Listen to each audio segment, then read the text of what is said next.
This episode is brought to you by Indeed. When your computer breaks, you don't wait for it to magically start working again. You fix the problem. So why wait to hire the people your company desperately needs?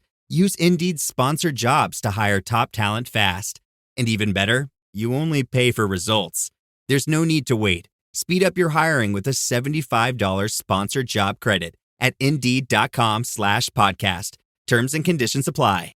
Hi, I'm Sam Payne, host of the Appleseed Podcast. This season, imagine this: a crackling fire, a mug of cocoa, and family gathered around a great story. All you need is the fire and a cocoa. We'll take care of the stories. Join us in every episode of the Appleseed Podcast for folk tales, fairy tales, family stories, tall tales, and more, shared by some of the country's most beloved storytellers, and just right for gathering around. Make it a Christmas season to remember with the Appleseed Podcast. Find the Appleseed wherever you get your podcasts. Coming up, a charming novel about an unforgettable train ride. A horror story with a side of romance and humor. Plus, our distraction of the week. I'm Mel. I'm Dave. This is the Library of Lost Time. My recommendation this week is The Sleeping Car Porter by Suzette Mayr. I started this book last night and I'm loving it. This is a historical novel set in 1929. The story takes place on a train crisscrossing Canada. Our hero is Baxter. He's a sleeping car porter who also happens to be queer and black. Tough combination in 1929. And I've only just met Baxter, but I'm already 100% on his side. He's 27 years old, he's a fan of science fiction, and he's saving up the stingy tips he gets from the passengers to go to dentistry school. That's really sweet. You know I love a story set on a train. Sure. So I was pretty much on board immediately just from the title. On board. Sorry, I couldn't resist.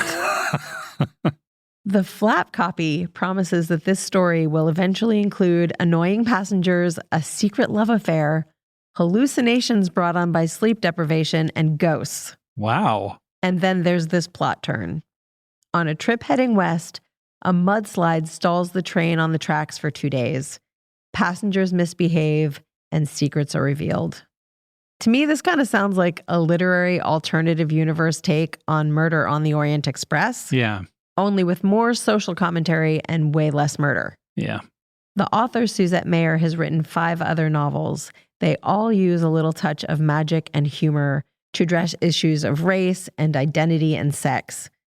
For example, in her book, The Widows, 2 elderly German widows want to ride in a barrel over Niagara Falls. And in her novel, Venous, one of the characters is an immigrant vampire vegetarian. Really? Yeah, I think that's going on my list next. Publishers Weekly called this book dazzling and captivating, and I agree.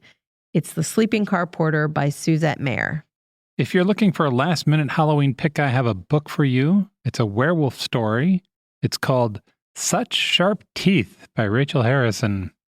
The plot starts out like an old romantic comedy. The lead character, Rory, leaves her fancy apartment and the job she loves in Manhattan, and she returns to her hometown to help out with the family.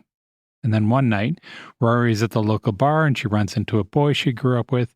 He's still into her, he's cute, but she's always been a little distant. But he's gotten more attractive while she was away, so we're solidly in Sweet Home Alabama territory right now. This sounds great so far. Yep.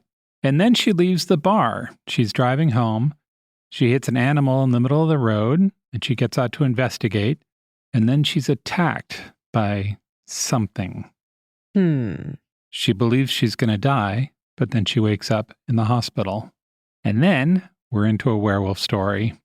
This is a smart, scary, but also funny book about a woman who finds herself turning into a she-wolf. It's got things to say about our time of rage and body shape positivity. I am all here for a woman getting in touch with her inner rage. Yeah. Even if it means she has to turn into a werewolf to do it. This is the second book from Rachel Harrison. Her first was a witch story that won a nomination for a Bram Stoker Award. This is Such Sharp Teeth by Rachel Harrison. And now our distraction of the week. Sometimes we get past an episode of Strong Sense of Place when we find out about something we wish we'd known about. This is one of those things. Prince Edward Island has a new trail up on Canada's Atlantic shore. It's called the Island Walk. It's a loop around PEI. I'm in already. Yeah. Just the name, the Island Walk? Yeah. Yes. It's long. It's 435 miles long. Okay, that's going to take more than a day. Yes. That's about 700 kilometers for our metric friends. It just opened in 2021. As you might imagine, you'll see a lot of ocean on the Island Walk. It is almost all ocean. You'll also see blueberry fields and fishing villages, apple orchards, country farms, and wooded paths. And if you time it right, you might walk into a music festival or the fall leaves. You could also see beavers or raccoons or seals. I am firmly team seal. Yes. That would make me so happy. The trail is intended to be used by people of all fitness levels. It's pretty flat because it's right along the water there, and there are plenty of good places to stop and have a sit. It goes through PEI's two major cities, Charlottetown and Summerside. Charlottetown is where you'll find the international airport, so you can fly in and just start walking. There are plenty of campsites and hotels along the way. Some of the hotels will help you transport your stuff to the next stop. I was pretty into this idea before. That last detail clinched it. Yeah, you know, right? You fly in, you give your stuff to somebody, you start walking, you get to the next place, there's your stuff. There's your stuff. If you want to walk the entire thing, experts say it'll take between 4 and 6 weeks. But of course, you can just walk part of it. And you could also bike it if you'd like. The whole thing might take a week or two on bike. Experts say that mid-May to October is the best time to visit, so you can start planning for next year. If you're interested in finding out more, there's a site.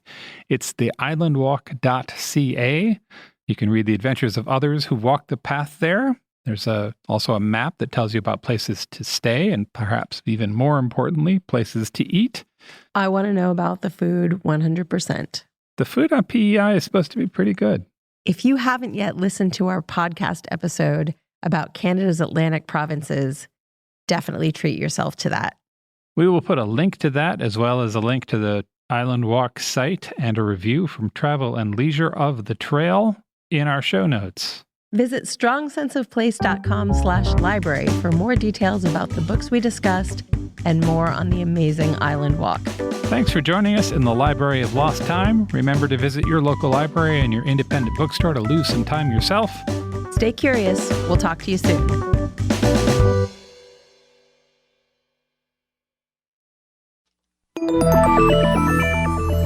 Can you actually change your personality if you want to? How does peer pressure work, and why is it so powerful? Should you ever really trust your gut when you make a big decision? These are just a few of the topics we've recently covered on my podcast, Something You Should Know. I'm the host, Mike Carruthers, and each episode of Something You Should Know covers multiple topics that are likely relevant to you.